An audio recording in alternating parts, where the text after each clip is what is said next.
Assalamualaikum warahmatullahi wabarakatuh. Saya Nelly Asdira dengan NIM channel D022014. Di sini saya akan menjelaskan pemotongan pajak penghasilan pasal 21 pegawai tidak tetap. Nah, di sini ada pengertian PPh pasal 21. Pajak penghasilan pasal 21 adalah pajak atas penghasilan berupa gaji, upah, honorarium, tunjangan, dan pembayaran lain dengan nama dan dalam bentuk apapun sehubungan dengan pekerjaan atau jabatan, jasa, dan kegiatan yang dilakukan oleh orang pribadi. Menurut Hartanto, pajak penghasilan adalah pajak dikenakan atau dipungut hanya atas penghasilan atau yang berasal dari harta atau modal. Nah, di sini ada pengertian pajak penghasilan pegawai tidak tetap. Pajak penghasilan pegawai tidak tetap atau tenaga kerja lepas adalah pegawai yang hanya menerima penghasilan apabila pegawai yang bersangkutan bekerja berdasarkan jumlah hari kerja, jumlah unit hasil pekerjaan yang dihasilkan, atau penyelesaian suatu jenis pekerjaan yang diminta oleh pemberi kerja. Nah, di sini ada dasar hukum PPh pasal 21. A. Perdirjen Pajak nomor 16 PJ 2016 tentang pedoman dan teknis tata cara pemotongan. B. Peraturan Pemerintah nomor 102 Peraturan Menteri Keuangan 010 2016 tentang penetapan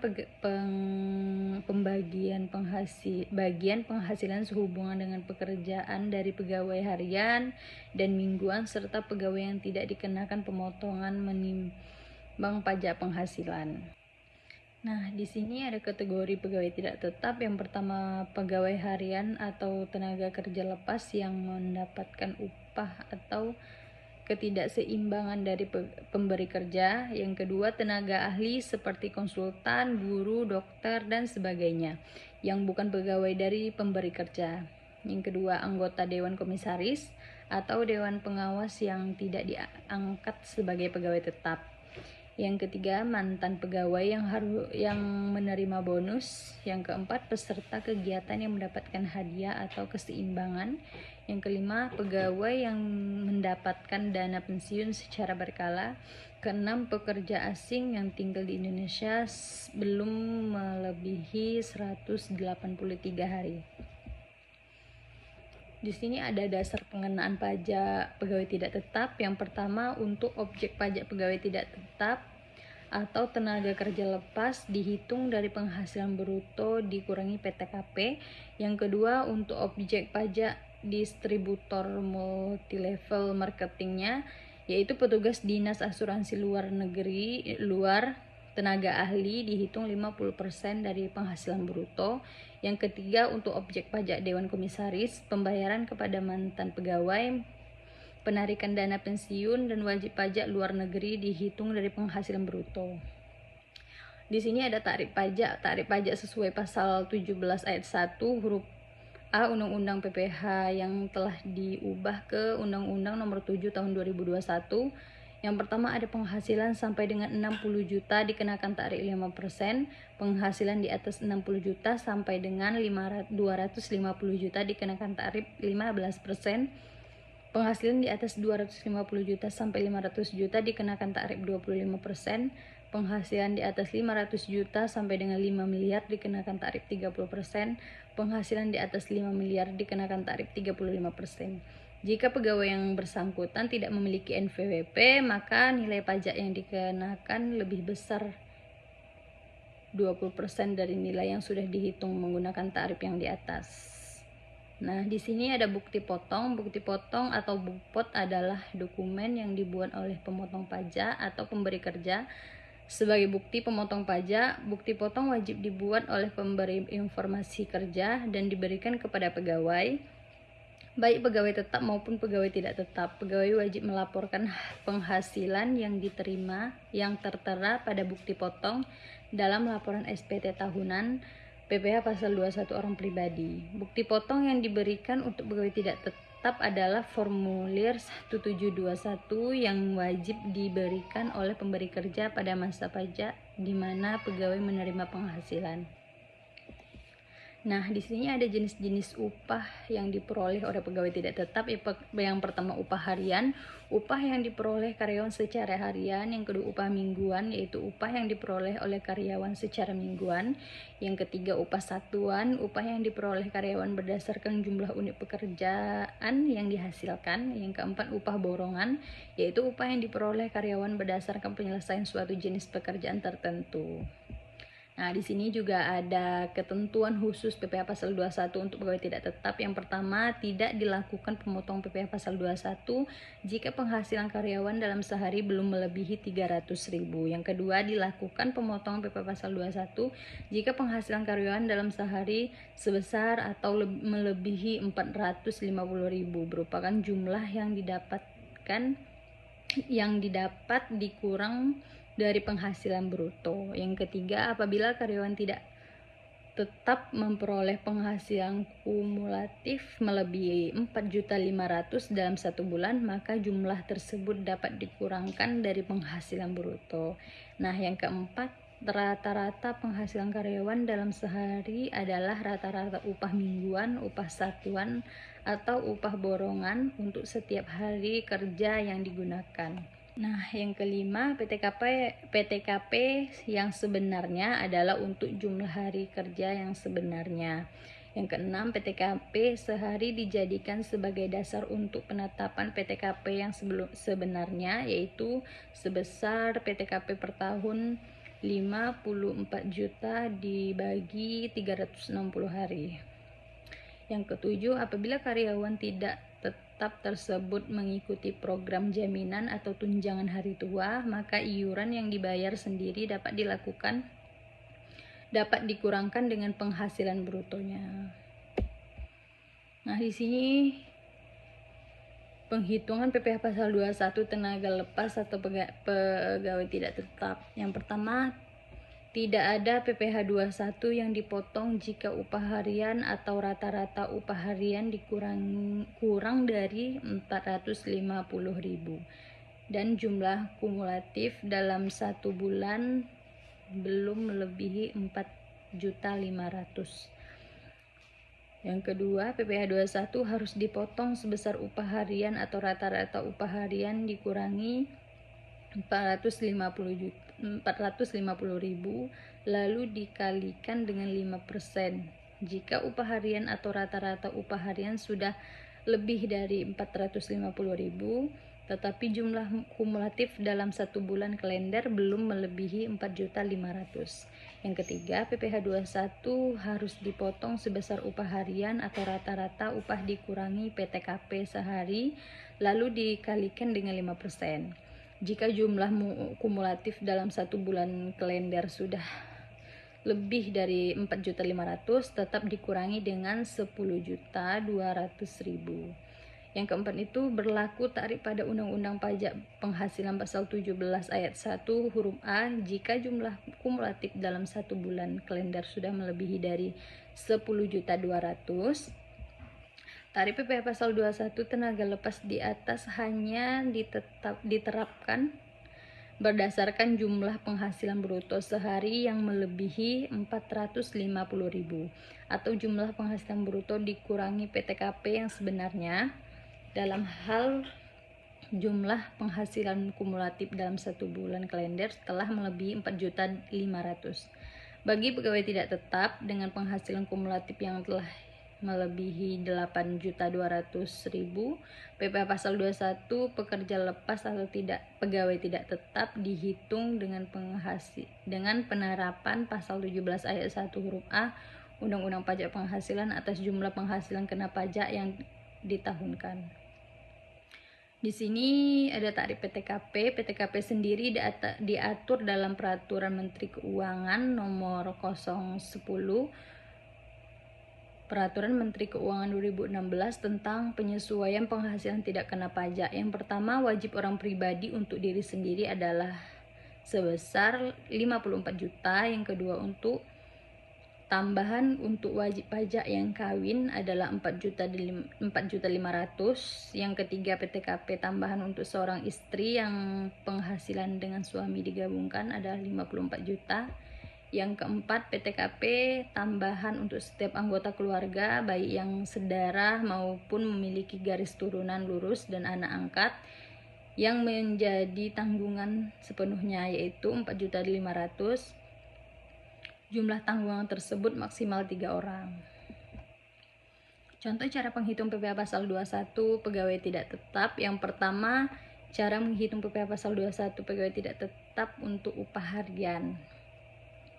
Kamu berstatus belum kawin dan pada bulan Maret 2023 dan menerima upah sebesar 650.000 per hari dari sebuah perusahaan. Lalu, berapakah PPh 21 pegawai tidak tetap yang harus dilaporkan? Berikut adalah cara menghitung PPh 21 pegawai tidak tetap jika kondisinya seperti ini.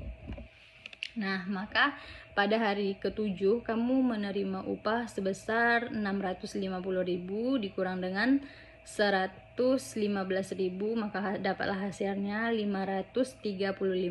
Dengan begitu jumlah PPh pasal 21 per hari yang dipotong sejak hari ke-8 dan status seterusnya adalah sebesar upahnya 650.000, PTKP sebesar 54 juta dibagi 360, dapatlah hasilnya 150.000. Dari upah harian tadi dikurangi dengan PTKP 650.000 dikurangi 150.000, dapatlah hasil PKP nya 500.000. PPh 21 terutangnya yaitu 5% dikali dengan 500.000, dapatlah hasilnya 25.000. Upah sehari 450.000, 650.000 dikurang 450.000, dapatlah hasilnya 200.000. PPh pasal 21 hariannya 5% dikali 200.000 yaitu 10.000. Pada hari ke-7 kamu telah menerima penghasilan sebesar 4.550.000 sehingga sudah lebih dari 4.500.000, maka PPh 21 pada bulan Maret upah sampai dengan hari ke-7, 7 kali 650 yaitu 4.550.000. PTKP sebenarnya yaitu 7 kali 54 juta dibagi 360, dapatlah hasilnya 1.050.000. Upah sampai dengan hari ke-7 4.550 dikurang dengan PTKP 1.050.000 dan dapatlah hasil PKP-nya yaitu 3.500.000. PPh 21 terutang 5% dikali dengan 3.500.000, dapatlah hasilnya 175.000. PPh pasal 21 yang dipotong sampai dengan hari ke-6, 6 kali 10.000 dapat hasilnya 60.000. PPh 21 yang dipotong hari ke-7 yaitu PPh 21 terutang dikurang dengan PPh 21 yang dipotong sampai hari ke-6 yaitu dapatlah hasilnya 115.000. Cara kedua, menghitung PPh pasal 21 pegawai tidak tetap dengan upah mingguan dan upah satuan. Kamu adalah seorang karyawan yang belum menikah. Pada bulan Januari 2023, kamu bekerja sebagai tenaga kerja harian dan mendapat upah 125.000 untuk setiap pekerjaan yang dapat diselesaikan dalam 1 minggu. Dengan 6 hari bekerja, kamu menyelesaikan 24 buah TV dengan total upah 3 juta. Jadi, berapa PPh 21 pegawai tidak tetap yang dikenakan pada kamu? Berikut cara menghitung PPh 21 pegawai tidak tetap untuk kasus ini. Upah per hari 3 juta dibagi 6 yaitu 500.000. Upah di atas 450 dibagi 500, dapatlah hasilnya 50.000. PPh 21 terutang 6 kali 5% dikali 50.000 dapatlah hasilnya 15.000. Cara menghitung PPh 21 pegawai tidak tetap dengan upah borongan. Kamu mengerjakan sebuah event tahunan dengan upah borongan sebesar 950.000. Pekerjaan yang diselesaikan dalam 2 hari. Berapa PPh 21 pegawai tidak tetap yang dikenakan? Yaitu upah borongan sehari 950.000 dibagi 2 dapatlah hasilnya 475.000. Upah di atas 450.000 yaitu 475.000 dikurangi dengan 450.000 dapatlah hasilnya 25.000. PPh 21 terutang 2 kali 5% dikali 25.000 dapatlah hasilnya 2.500. Cara keempat yaitu cara menghitung PPh pasal 21 pegawai tidak tetap dengan upah bulanan. Kamu sudah menikah, kamu belum memiliki anak. Dengan dasar upah harian yang dibayarkan bulanan pada bulan Januari 2023, kamu hanya bekerja 20 hari dengan upah sehari sebesar 250.000. Jadi berapakah PPh 21 pegawai tidak tetap kamu di bulan Januari? Nah, berikut cara menghitung PPh pasal 21 pegawai tidak tetap dengan upah bulanan. Yang pertama, upah Januari 2023 yaitu tadi dia kerja di 20 hari. Jadi 20 hari dikali dengan gajinya yaitu per hari 250. Jadi 20 dikali 250 dapat hasilnya 5 juta. Penghasilan itu setahunnya yaitu penghasilan bulanannya dikali dengan 12 bulan yaitu 5 juta dikali dengan 12 bulan dapatlah hasilnya 60 juta. PTKP-nya tadi K0 kawin belum memiliki tanggungan, berarti dia kawin memiliki istri. Jadi untuk diri sendiri 54 juta ditambah istrinya jadi 50 ditambah istrinya 4.500.000 jadi total PTKP-nya yaitu 58.500.000. Jadi pengurangannya penghasilan neto setahun 60 juta dikurang dengan PTKP-nya yaitu 60 juta dikurangi dengan 58.500 dapatlah hasil PKP-nya 1.500.000. PPh pasal 21 terutang setahun 5% dikali 1.500.000 dapat hasilnya 75.000. PPh pasal 21 terutang sebulan 75.000 dibagi 12 dapatlah hasilnya 6.250. Sekian penjelasan dari saya. Wassalamualaikum warahmatullahi wabarakatuh.